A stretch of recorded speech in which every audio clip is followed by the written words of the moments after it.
नमस्कार, जय श्री राम सभी को। मैं विष्णु शर्मा आप सभी का स्वागत करता हूं अपने YouTube चैनल बालाजी एकेडमी पर। और आज हम देखेंगे रिफ्रैक्टिव इंडेक्स। ठीक है, शुरू करते हैं उसे बिना टाइम वेस्ट किए हुए। You have already studied that a ray of light that travels obliquely from one transparent medium into another will change its direction in the second medium.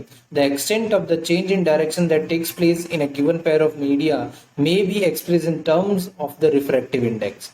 ठीक है, कल हमने देखा था कि लाइट जब एक मीडियम से दूसरे मीडियम में जाती है तो अपनी डायरेक्शन चेंज करती है, जिसके लिए हमने एक फॉर्मूला भी देखा था जिसे हमने आर डी टी और D R O R D T sorry और डी आर ए के नाम से जाना था।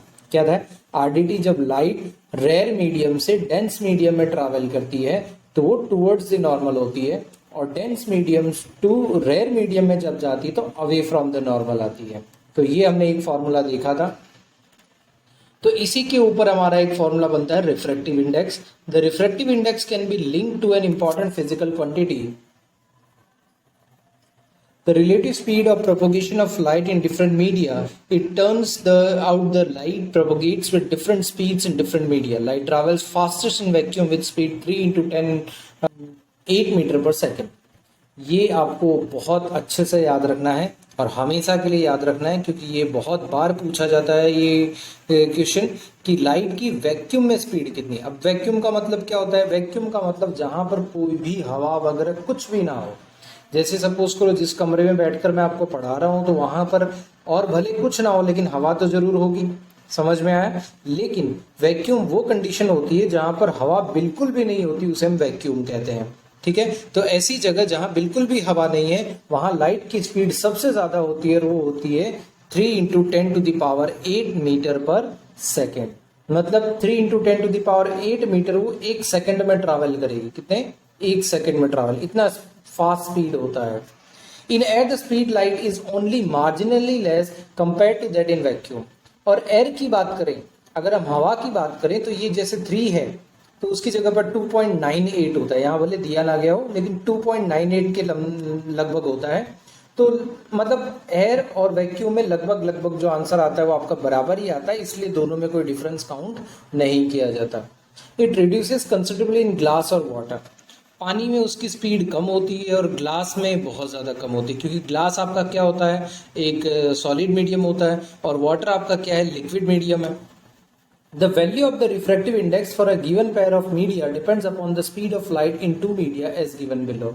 ठीक है, और उनकी स्पीड कितनी होगी वो डिपेंड करता है कि रिफ्रैक्टिव इंडेक्स उनका कैसा होगा, वो डिपेंड करता है कि स्पीड ऑफ लाइट कितनी है। Consider a ray of light traveling from media 1 into medium 2 shown in figure 9.11. Let V1 be the speed of the light in medium 1 and V2 be the speed of light in medium 2. The refractive index of the medium 2 with respect to medium 1 is given by the ratio of the speed of light in medium 1 and the speed of light in medium 2. This is usually represented by the symbol eta1, eta21. हालांकि ये जो symbol है आपको properly लिखा नहीं गया है, जो यहाँ पर आपको एन लिखा हुआ है, बट ईटा ऐसे होता है। एन को थोड़ा सा अगर आप एक्सटेंड कर दो तो वो ईटा बन जाता है। इस तरीके से एक्सटेंड कर दो तो वो ईटा बन जाता है। ये एन नहीं होता है, ईटा होता है। ठीक है, हालांकि यहाँ जो भी दिया गया हम उस हिसाब से पढ़ते हैं। देखो, अगर यहाँ पर क्या बोला गया है, the refractive index of medium 2 with respect to medium 1 is given as, ठीक है, eta21। ठीक है, मतलब अगर देखो यहां पर eta21 की बात करी जा रही है। कहां पर? eta21 की बात speed of light in medium 1, speed of light in medium 2। Medium 1 में स्पीड कितनी थी? v1, और मीडियम 2 में स्पीड कितनी थी? v2। क्लियर है ये चीज? तो फॉर्मूला आपका हो जाएगा eta21 is equal to v1 upon v2। देखिए यहां पर eta2 पहले है, 1 बाद में है, लेकिन यहां पर देखा जाए तो 1 पहले 2 बाद में। क्लियर है? मतलब इसका उल्टा करना है आपको, इसका उल्टा करना है। ठीक है, यहां पर 2-1 लिखा है तो वहां पर अगर सपोज करो ऐसा होता, eta1-2 होता तो आप क्या करते? v2 bye v1। क्लियर है ये चीज? ये आपको ध्यान रखना है कि अगर 1-2 है तो यहां पर 2/1 होगा, v2 बाय v1 होगा। अगर 2-1 है तो वहां क्या हो जाएगा? ठीक है, तो ये उल्टा हो जाएगा। ये चीज आपको ध्यान रखनी है। आगे बढ़ते हैं। अब देखो ये आपका एक मीडियम हो गया जो कि एयर मीडियम है, और ये आपका ग्लास मीडियम। यहां से एक लाइट इंसिडेंट हो रही है और ये रिफ्रेक्ट इस तरीके से हो रही है। हालांकि आपको लगभग सीधी दिख रही होगी, लेकिन ध्यान से देखोगे तो एक सीधी नहीं है, ये ऐसे है और ये ऐसे, हल्का सा टेढ़ा है, अदरवाइज इसे ऐसे जाना था। क्लियर है ये चीज? ठीक है, तो ये हो गया आपका इंसिडेंट रे और ये हो गया आपका रिफ्रैक्टेड रे। क्या हो गया? रिफ्रैक्टेड रे। रिफ्रैक्शन मतलब जो लाइट अपनी पोजीशन से थोड़ी सी बेंड होती है उसको हम रिफ्रैक्शन कहते हैं। क्लियर है ये चीज? और ये आपके नॉर्मल वगैरह तो जो हमने पहले देखे हैं वही है। ठीक है, दूसरा मीडियम ग्लास का है, पहला मीडियम एयर का है। क्लियर? उसी के रिस्पेक्ट में हमने ये ईटा 2 1 वाला फॉर्मूला बनाया। By the same argument the refractive index of medium 1 with respect to medium 2 is represented by eta 1 2। ठीक है, वही यहां पर भी बताया है। भाई 1 2 होगा तो V2 ऊपर आ जाएगा, V1 नीचे आ जाएगा। तो ये मैंने अभी आपको थोड़ी देर पहले बताया कि अगर उल्टा हो जाता है, मतलब ईटा 1 2 है तो V2/V1 होगा, अगर ईटा 2 1 है तो V1/V2 होगा। बस इतना सबको ध्यान रखना है। क्लियर है? मतलब उल्टा कर देना है, 2 पहले 1 बाद में है तो यहां पर 1 पहले 2 बाद में, इस तरीके से आपको कर देना है। क्लियर? अब एक्चुअल में अगर प्रैक्टिकली हम देखें कि रिफ्रैक्टिव इंडेक्स का मीनिंग होता क्या है, तो रिफ्रैक्टिव इंडेक्स का मीनिंग ये होता है कि आपकी लाइट कितनी बेंड होगी, आपकी लाइट कितनी बेंड होगी। ठीक है, अगर सपोज करो आपकी स्पीड कम है, स्पीड कम है तो आप कम बेंड होंगी, आपकी स्पीड ज्यादा है तो आप ज्यादा बेंड होंगे। क्लियर है ये चीज? बस इतना सा फर्क है। ठीक है, तो ये चीज आपको ध्यान रखनी है। इफ मीडियम 1 इज वैक्यूम और एयर, अब इसको आप प्रैक्टिकली अगर आप समझना चाहो तो जैसे सपोज करो कि जो हाईवेज होते हैं, हाईवे पे आप गए होंगे। ठीक है, हाईवे का जो टर्न होता, क्योंकि हाईवे पर गाड़ियां बहुत फास्ट चलती हैं, इसलिए जैसे सपोज करो कि इस तरीके से कोई हाईवे चल रहा है तो टर्न होगा तो इस तरीके से मोड़ होगा, एकदम ऐसे मोड़ कभी नहीं होता। क्लियर है ये चीज? क्यों? क्योंकि वहां गाड़ियां फास्ट चल रही हैं, इस तो उनको घूमने में थोड़ा जगह ज्यादा चाहिए। लेकिन वही आप अपने घर में, अपने घर के आसपास जो गली होती है वो एकदम शार्प मोड़ पे होती है। क्यों? क्योंकि वहां पर आपकी गाड़ियां धीमे चलती हैं, इसलिए उनको मोड़ने में कोई दिक्कत नहीं होती है। तो वैसा यहाँ पर भी होता है, लाइट की स्पीड ज्यादा होगी तो उसको मुड़ने में उसका मोड़ में भी उसको ज्यादा मोड़ होगा, उसका ज्यादा बेंड होगी। अगर स्लो होगा तो उसका बेंड कम होगा। क्लियर है ये चीज? तो ये चीज आपको ध्यान रखनी है। आगे बढ़ते हैं। If medium 1 is vacuum or air, then the refractive index of medium 2 is considered with respect to vacuum. This is called the absolute refractive index of the medium. अब जैसे सपोज करो हमने दो मीडियम लेने हैं, एक पहला मीडियम हमने एयर लिया, दूसरा हमने ग्लास लिया। लेकिन अगर हम कंपैरिजन करते हैं वैक्यूम के साथ, वैक्यूम के साथ कंपैरिजन करते हैं किसका? किसी भी मीडियम का, चाहे वो एयर हो, ग्लास हो, वाटर हो, किसी भी मीडियम का अगर वैक्यूम के साथ हम कंपैरिजन करते हैं तो वो आपका क्या हो जाता है? एब्सोल्यूट मीडियम हो जाता है। क्या हो जाता है? Absolute medium. क्यों? क्योंकि वैक्यूम आपका क्या है? आइडियल कंडीशन है। अब आइडियल कंडीशन के साथ अगर आप कंपैरिजन करोगे तो वो क्या हो जाएगा? एब्सोल्यूट ही हो जाएगा। इसलिए यहां पर उसको क्या नाम दिया गया है? एब्सोल्यूट और रिफ्रैक्टिव इंडेक्स। क्या दिया गया है? Absolute refractive index. मतलब अगर किसी भी मीडियम का रिफ्रैक्टिव इंडेक्स अगर आप वैक्यूम के साथ कंपेयर करते हो तो उसे आप क्या कहोगे? Absolute refractive index. It is simply represented by as eta 2। Eta 2 से क्यों रिप्रेजेंट किया जा रहा है? क्योंकि ईटा 1 तो आपका क्या है? वैक्यूम ही है। तो वैक्यूम को तो लिखने की जरूरत ही नहीं क्योंकि वो आपका आइडियल कंडीशन है, इसलिए वैक्यूम को हम नहीं लिखते, तो सीधा सीधा क्या हो जाएगा? ईटा 2, मतलब refractive index of medium 2। Clear? If c is the speed of light in air and v is the speed of the light in medium, then the refractive index of the medium eta m is given by, देखो c क्या है यहां पर? इस c की अगर हम बात करें तो c क्या है? c आपका है speed of light in air. ठीक है, और जो ये v है speed of light in medium. v क्या है? Speed of light in medium. तो light in air and v is the speed of the light, then the refractive index of the medium nm is given by, अब यहां पर देखो, sorry, nm is equal to speed of light in air upon speed of light in medium. तो वो आपका क्या हो जाएगा? nm is equal to c by v। ठीक है, c बाय v। और ये जो एयर है, एयर के अंदर तो हम वैक्यूम वाला ही, जनरली एयर और वैक्यूम को हम इक्वली कंसिडर करते हैं, तो उसी को हमने यहाँ पर लिया है।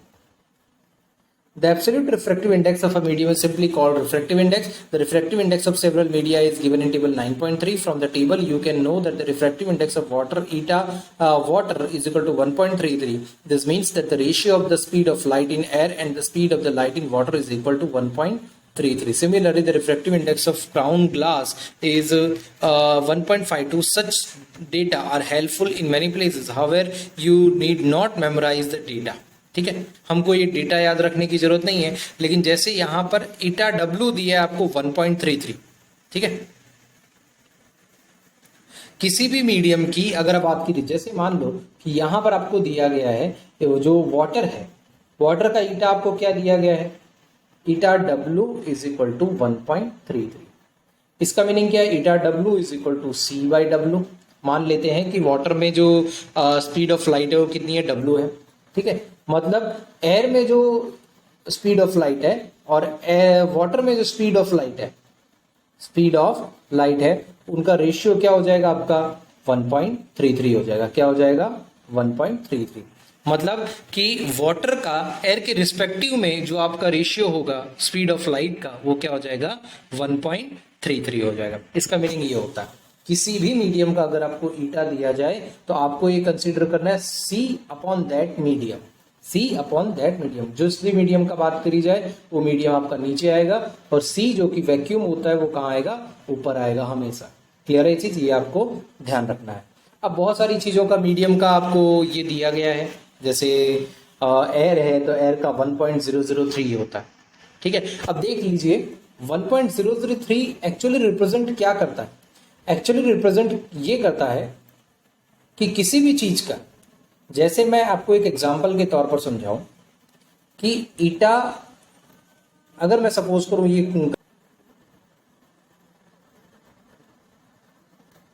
क्योंकि वैक्यूम में उसकी स्पीड ज्यादा होती है, तो ये अगर मान लो कि अगर 1 आ जाता है, 1 आ जाता है, जैसे ये वाली वैल्यू आपकी क्या आ जाती है, 1 आ जाती है, क्योंकि हमारा ईटा कितना आ रहा है 1.0003 ये आया जो बुक में आपको दिया गया, टेबल में आपको दिया गया। अब मैं इसको एक बार फिर से समझाता हूं, जैसे eta A V is equal to vacuum upon air, ठीक है। ये हमारा क्या दिया है 1.0003, तो क्या हम नियर अबाउट इसे 1 मान सकते हैं, ठीक है। 1.0003 मतलब क्या हो जाएगा 1 हो जाएगा, is equal to V upon A. तो ये ए इधर चला जाएगा तो v इज इक्वल टू क्या हो जाएगा ए, ठीक है। मतलब स्पीड इन वैक्यूम और स्पीड इन एयर आपकी क्या हो जाएगी, इक्वल हो जाएगी। इसीलिए हम जनरली स्पीड ऑफ एयर और स्पीड ऑफ वैक्यूम को क्या मानते हैं, इक्वल मानते हैं। Speed of light in air equal to speed of light in vacuum, ये मानते हैं। एग्जैक्टली सेम नहीं होती है, एग्जैक्टली सेम नहीं होती है। अब देखो यहां पर एक वैल्यू दी गई 3 × 10⁸ मीटर पर सेकेंड, क्लियर है। इसका मीनिंग क्या होता है, इसका मीनिंग ये होता है 3 × 1 के आगे कितने जीरो लगाने, 8 जीरो, 1 2 3 4 5 6 7 और 8, क्लियर है चीज। इसको मल्टीप्लाई कर दोगे तो ये हो जाएगा 3 1 2 3 4 5 6 7 और 8 मीटर पर सेकेंड, ये आपका इसकी वैल्यू होती है। सिमिलरली लगभग ये किसकी, वैक्यूम की वैल्यू है और ये होती है 2.98 1 2 3 4 5 6, ठीक है। तो ये वैल्यू किसकी होती है, एयर की होती है। तो लगभग वो सेम ही है, इसीलिए हम क्या लेते हैं, एयर और वैक्यूम की जो वैल्यू है उसको इक्वल कंसिडर करते हैं। हालांकि वो इक्वल होती नहीं है लेकिन हम करते हैं, ठीक है। आइस में रिफ्रैक्टिव इंडेक्स क्या आ जाएगा 1.31, ठीक है। एयर जो है, speed of light in air जो है वो speed of light in kerosene से 1.44 टाइम्स है, ठीक है। मतलब उनका रेशियो क्या हो जाएगा 1.44। हालांकि ये टेबल आपको याद नहीं रखना है, बस हमें समझना है, ठीक है। Note from table 9.3 that an optically denser medium may not possess greater mass density. For example, kerosene having higher refractive index is optically denser than water, although its mass density is less than water. ठीक है। अब जिसकी density ज्यादा होगी उसका क्या नाम है, रिफ्रैक्टिव इंडेक्स है वो भी ज़्यादा होगा। ठीक है, जैसे एयर की डेंसिटी सबसे कम है इसलिए एयर का रिफ्रैक्टिव इंडेक्स सबसे कम है। उसी तरीके से सफायर रूबी, ये जो हाथ में जो रिंग वगैरह पहनते हैं ना उनके लिए होता है। डायमंड है, डायमंड का जो डेंसिटी है वो सबसे ज़्यादा है, क्लियर है, इसलिए उसका रिफ्रैक्टिव इंडेक्स भी क्या है, ज़्यादा। अब आप कहोगे सर डेंसिटी का मीनिंग क्या होता है? डेंसिटी का मीनिंग वैसे तो मैंने कल आपको समझाया ही था, ठीक है। वैसे डेंसिटी होता है मास अपॉन वॉल्यूम, अगर टेक्निकल टर्म्स में देखा जाए तो मास अपॉन वॉल्यूम, मतलब किसी एक पर्टिकुलर वॉल्यूम में उसका मास कितना है, क्लियर है ये चीज। जैसे एग्जांपल के तौर पर देखा जाए तो इतना एक छोटा सा ब्लॉक ले लो, किसका, आयरन का ब्लॉक लोगे, उसका मास, और उतना ही छोटा सा आप लकड़ी का ब्लॉक ले लो, दोनों के मास में डिफरेंस आएगा, ठीक है। साइज तो सेम है लेकिन फिर भी दोनों के मास में डिफरेंस आएगा। क्यों ऐसा? क्योंकि कल ही मैंने आपको बताया था, जैसे सॉलिड पार्टिकल्स आप देखो, वाटर पार्टिकल्स आप देखो और गैसियस पार्टिकल्स आप देखो, तो उनके पार्टिकल्स, सॉलिड के पार्टिकल्स एकदम पास पास होते हैं, लिक्विड के पार्टिकल्स थोड़े दूर होते हैं और गैस के पार्टिकल्स बहुत दूर होते हैं। तो इतने ही एरिया के अंदर सॉलिड के बहुत सारे पार्टिकल्स हैं, इसलिए उसका मास भी ज्यादा होगा। और वही वाटर के अंदर कम पार्टिकल है तो उसका मास कम होगा, और एयर के अंदर बहुत ही कम पार्टिकल इसलिए उसका मास क्या हो जाएगा, बहुत कम हो जाएगा। क्लियर है जी? मतलब किसी एक पर्टिकुलर एरिया में, पर्टिकुलर वॉल्यूम में किसी का मास कितना है उसी को हम क्या कहते हैं, डेंसिटी कहते हैं। अब डायमंड जो है, डायमंड बहुत छोटा सा होता है, ठीक है, लेकिन डायमंड बहुत ही डेंस होता है, ठीक है, उसका जो मास होता है वो काफी ज्यादा होता है, और यही वजह होती है कि डायमंड का रिफ्रैक्टिव इंडेक्स क्या है, काफी ज्यादा है। नेक्स्ट है, the ability of medium to refract light is also express in terms of its optical density. Optical density has a definite connotation. It is not the same as mass density. We have been using the terms rarer medium and denser medium in this chapter. It actually means optically rarer medium and optically denser medium respectively. ठीक है, अब rare medium और dense medium हम लेते हैं, ठीक है, optically लेते हैं। ऑप्टिकली जो भी आपकी, जैसे आपने देखा होगा, आप चश्मे की दुकान पर जाते हो, जैसे मेरा चश्मा मैंने पहना हुआ है, उसकी दुकान पर जाते हो तो वो ऑप्टिकल हाउस लिखा होता है, ऑप्टिक्स हाउस लिखा होता है। ऑप्टिक्स मतलब जो चश्मे, जो मिरर और लेंस से रिलेटेड होते हैं उसको हम ऑप्टिक कहते हैं। तो ये जो आपकी मीडियम उसको क्या कहला जाएगा, ऑप्टिकल रेरर मीडियम और ऑप्टिकल डेंसर मीडियम। क्लियर है ये चीज? करते हैं, इसके आगे का टॉपिक हम नेक्स्ट क्लास में पढ़ेंगे। सभी को जय श्री राम।